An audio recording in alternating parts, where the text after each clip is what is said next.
এই জন্য মুহতারাম হাজিরিন, আমি আপনাকে বলতে চাই, দুনিয়ার টেনশন পড়িয়া, সংসার লইয়া, ব্যবসা বাণিজ্য লইয়া, ও বিজয়নগর লক্ষ্মীপুর এলাকার বাবারা, আপনার ফ্যামিলির জন্য, আপনজনের জন্য কাজকর্ম করতে করতে একটা পর্যায়ে রব থেকে দূরে সরে যান। রবের তরফ থেকে মসজিদের মুয়াজ্জিন আপনাকে ডাকে, ফজরের সময় যখন হয়, রবের অন্যতম একটা কুদরতের মধ্যে একটা কুদরত হচ্ছে, রাতের অন্ধকার থেকে যখন দিনের আলো চলে আসে, ওই সময় মসজিদের মুয়াজ্জিন আপনাকে ডাকে, আসসালাতু খায়রুম মিনান নাওম। এমন ভাবে যখন বলে, বান্দা ঘুম থেকে নামাজের দিকে আসো, রবের দিকে আসো, মালিকের কুদরতি কদমে চলে আসো। বান্দা তুমি আসতে পারলা না, জোহরের সময় মুয়াজ্জিন ডাকলো, আসতে পারলা না, আসরের সময় ডাকলো, আসতে পারলা না, মাগরিবের সময় আসতে পারলা না, ইয়াশারের সময় আসতে পারলা না, দিন শেষে আবার যখন রাত্রে চলে যাও, মালিক বলে, বান্দা আমি তোকে এমন কোন নিয়ামত দেই নাই যেই নিয়ামতের পরও আমি রবের কাছে আসতে চাও না। এমন করে করে তোমার জীবন থেকে যখন একদিন চলে যায়, 2 দিন চলে যায়, 1 সপ্তাহ চলে যায়, 1 মাস চলে যায়, 1 বৎসর চলে যায়, 2 বৎসর চলে যায়, এমন করে করে যখন ঘরে ঘরে তোমার আমার জীবন 60 বৎসরে উপনীত হয়, তওবা নিয়া 2-4টা কথা বলবো, বেশি বলার সুযোগ নাই, 2 থেকে 4টা কথা বলবো। আমার আপনার জীবনে তওবাটা কেমন জরুরি, তওবাটা কেমন জরুরি। আল্লাহ বলেন কোরআনের এক জায়গায়, আমি এই মানুষকে যখন বানাইতে চাই, তারপরে ফেরেশতাদের সাথে যখন আমি পরামর্শে বসি, তারা বলতেছে, আল্লাহ আমরাই তো আপনার প্রশংসা করি, আমরাই তো আপনার তাসবিহ জপি, মানুষকে কেন বানাতে হবে, তারা তো রক্তপাত করবে। আল্লাহ বলেন, ক্বালা ইন্নী আ'লামু মা লা তা'লামুন। আল্লাহ বলে, আমি যা জানি তোমরা তা জানো। তারা উপস্থিতি বলতেছিলাম, রব আমাকে আপনাকে অত্যন্ত ভালোবেসে, মায়া মহাব্বত করে আমাকে আপনাকে রব বানাইছেন।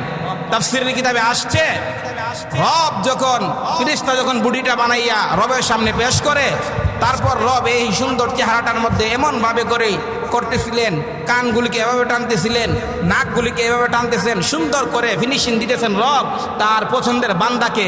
আল্লাহ তাআলা বলেন, আমি হলাম খালেক, আমার মাখলুক যাকে আমি পছন্দ করে বানাইলাম, সুন্দর করে বানাইয়া মালিক বলেন, ফাতাবারাকাল্লাহু আহসানুল খালিকিন। আল্লাহ কতই না সুন্দর করে বান্দা করে, আর বান্দা করে বানাইলাম তো বানাইলাম।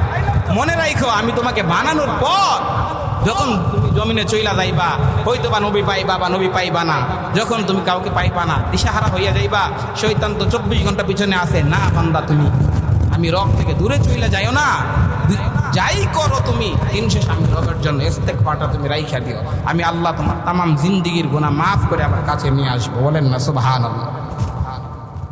মুহতারাম হাজিরিন, বলতেছিলাম, রব বলেন, বান্দা তুমি দূরে যাইও না,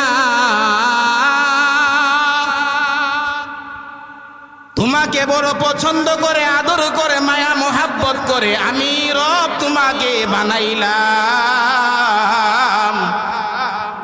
বান্দা জমিনে যখন চলাফেরা করবা, নফসে আম্মারার ঢোকাই পড়িয়া, বন্ধু বান্ধব ঢোকাই পড়িয়া, মায়া মানুষের মোহাব্বত পড়িয়া তুমি যখন গুনাহ করে ফেলবা, তখন তুমি আমি মালিকের কাছ থেকে দূরে চইলা যাইও না।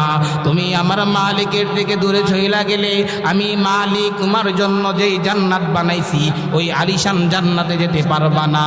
যেই দুনিয়ায় আছো সেই দুনিয়াটা ক্ষণস্থায়ী, সেই দুনিয়াটা স্থায়ী না। এই জন্য তুমি আমি রবের কাছে ফিরে আসো।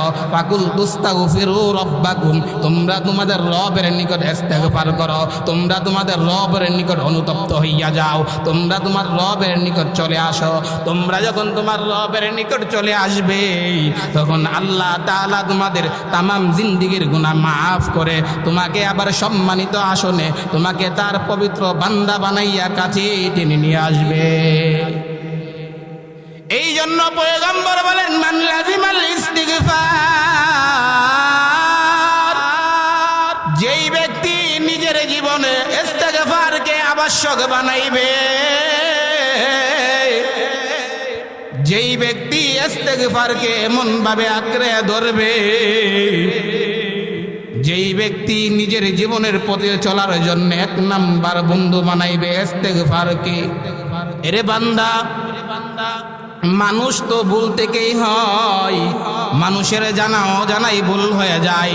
তোমার যাই কিছু হয় না কেন, তুমি যখন ইস্তেগফারকে বন্ধু বানাইবা, যেমনটা আল্লাহর পয়গম্বর রহমাতুল লিল আলামিন বলেন, মান লাজিমাল ইস্তেগফার, কোনো ব্যক্তি যদি ইস্তেগফারকে বন্ধু বানায়া লয়, তখন আল্লাহ তাআলা বলেন সে যত গুনাহ করে থাকে রব বলেন তার জিন্দেগীর গুনাহগুলা মাফ করিয়া দেয়।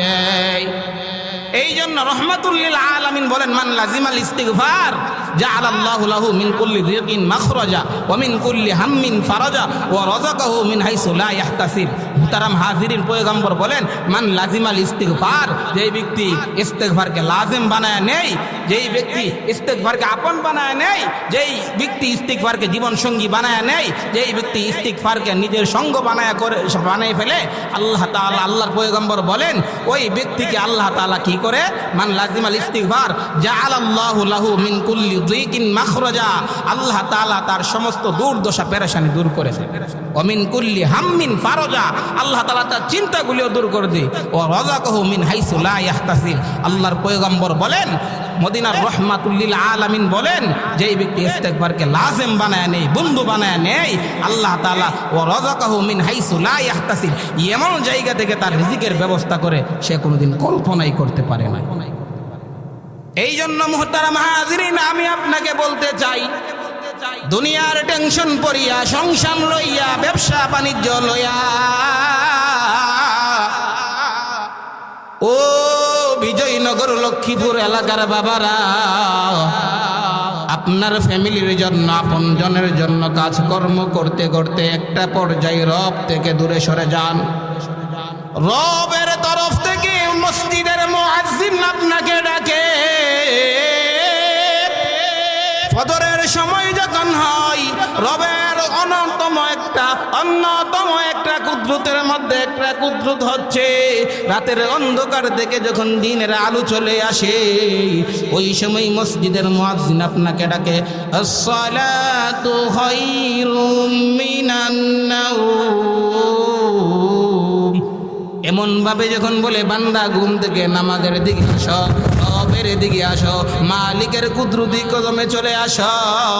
বান্দা তুমি আসতে পারলা না, জোহরের সময় মুয়াজ্জিন ডাকলো, আসতে পারলা না, আসরের সময় ডাকলো, আসতে পারলা না, মাগরিবের সময় আসতে পারলা না, ইশারের সময় আসতে পারলা না, দিন শেষে আবার যখন রাত্রে চলে যাও, মালিক বলে, বান্দা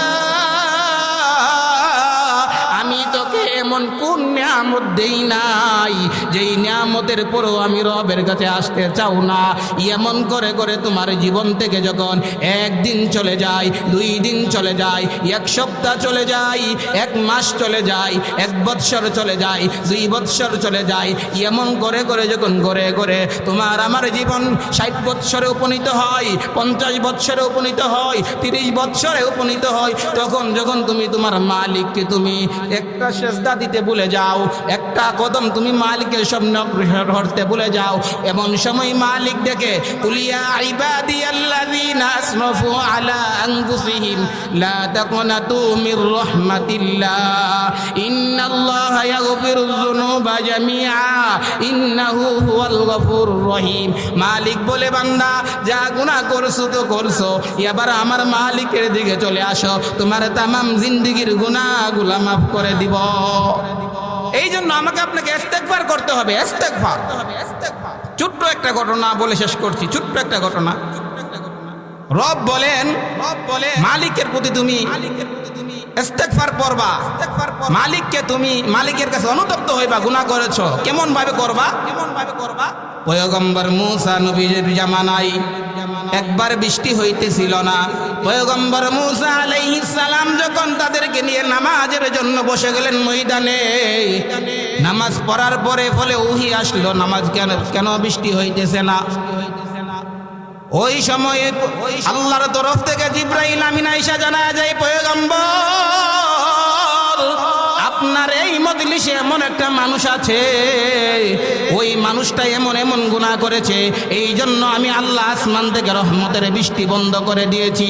এই জন্য পয়গম্বর মূসা দাঁড়াইয়া জাতির সামনে ভাষণ দিয়া বললেন, ভাই আপনাদের মধ্যে কে আছে এমন এমন গুনাহ করেছেন, আপনি যদি থাকেন আল্লাহর হস্তে এই জায়গা থেকে আপনি উঠে যান। রব বলেছে আপনার জন্য নাকি বৃষ্টি হচ্ছে না, গোটা জাতি আপনার জন্য কষ্ট করতেছে, আমাদের গবাদি পশুগুলা কষ্ট করতেছে।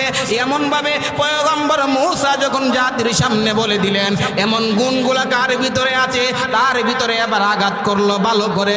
লোকটা এবারে ফিকির করলো, হাইরে এই ভরপুর মজলিসে যদি আমি উঠে যাই, এই ভরপুর মজলিস থেকে যদি আমি চলে যাই, গোটা জাতি আমাকে চিনবে, গোটা জানি আমাকে আমাকে ভালো করে চিনে রাখবে। আমি এমন এমন গুনাহ করেছি, রব আমার জন্য ওহী পাঠিয়ে দিয়েছে।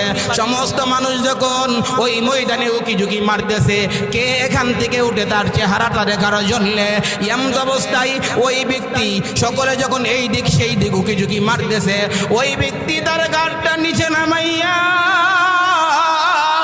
ওই ব্যক্তি সুন্দর সঙ্গে সঙ্গে তার মাথাটাকে অবনত করাইয়া এবার মালিকের সামনে কদমকে সুন্দর করে নামাইয়া বলল, মালিক যেই গুনাহ করেছি তুমি ছাড়া কেউ জানো না, আল্লাহ আমি তোমার কাছে খালেস নিয়তে তওবা করলাম, আজকের পর থেকে আমি কোনো গুনাহ করব না। আল্লাহ তুমি আমার সমস্ত গুনাহগুলিকে মোচন করে দাও, আমার সমস্ত গুনাহগুলিকে মাফ করে দাও। শুনেছি তুমি নাকি বান্দার গুনাহগুলা মাফ করতে ভালোবাসো। এই কথা বলার পরে আল্লাহ জানতে পারলেন, আল্লাহ জানেন তার তওবা ছিল একেবারে সহি। এই জন্য আল্লাহ পাক রব্বুল আলামিন সঙ্গে সঙ্গে তার তামাম জিন্দেগির গুনাহগুলা মাফ করে দিলেন। মুহতারাম হাজিরিন, সকল যখন উকিঝুঁকি মারতেছিলেন, কে লোকটাকে দেখবে, ওই দিক দিয়ে বান্দা তাওবা করলো, রব কবুল করলো, সঙ্গে সঙ্গে বৃষ্টি হইতেছে। সকলে আশ্চর্য হয়ে গেল, হাইরে বৃষ্টি আবার কিভাবে, এদিক দিয়ে তো পয়গম্বর বলছে যে বৃষ্টি হবে না। তো সর্বোপরি বলতেছিলাম, তারপরে আবার ওহী আসলো, হে আমার পয়গম্বর মূসা, আমি যে ব্যক্তির কথা বলেছিলাম আপনার এই মজলিসে সকলে যখন উকিঝুঁকি মারে, ওই বান্দা আমার কাছে খাস নিয়তে এমনভাবে তাওবা করছে, রব আমি আর কোনোদিন গুনাহ করব না, আপনি আমাকে মাফ করে দেন, আপনি তো দয়ার সাগর, আপনি তো রহমান, আপনি আমাকে মাফ করে দেন, আপনি তো গফফার। এই কথা বলার সঙ্গে সঙ্গে আল্লাহর রহমতের মধ্যে জুস মেরে দেয়। আল্লাহ সঙ্গে সঙ্গে যখন বৃষ্টি নাজিল করে, তারপর আল্লাহ বলে যে এই যে এলাকা ভিত্তিক যারা ছিল, সঙ্গে সঙ্গে আল্লাহ তাআলা সকলের রহমতের বৃষ্টির মাধ্যমে আবার সুশান্তি ফিরে আসলো। মুহতারাম হাজির, এই জিনিসটাই বলতে চাইছি, এমন তওবা করবেন, তুবু ইলাল্লাহি তাওবাতান নাসুহা, রব যেন আপনার তওবাটাকে কবুল করে, এমন নিয়ত করবেন যেন আর কোনোদিন করবেন না। আল্লাহ পাক রব্বুল আলামিন আমাদের সমস্ত এই কথাগুলাকে আমাদের ভবিষ্যতের জরিয়া বানায় দেয়। সকলে বলে আমিন। ওয়া আখির দাওয়া।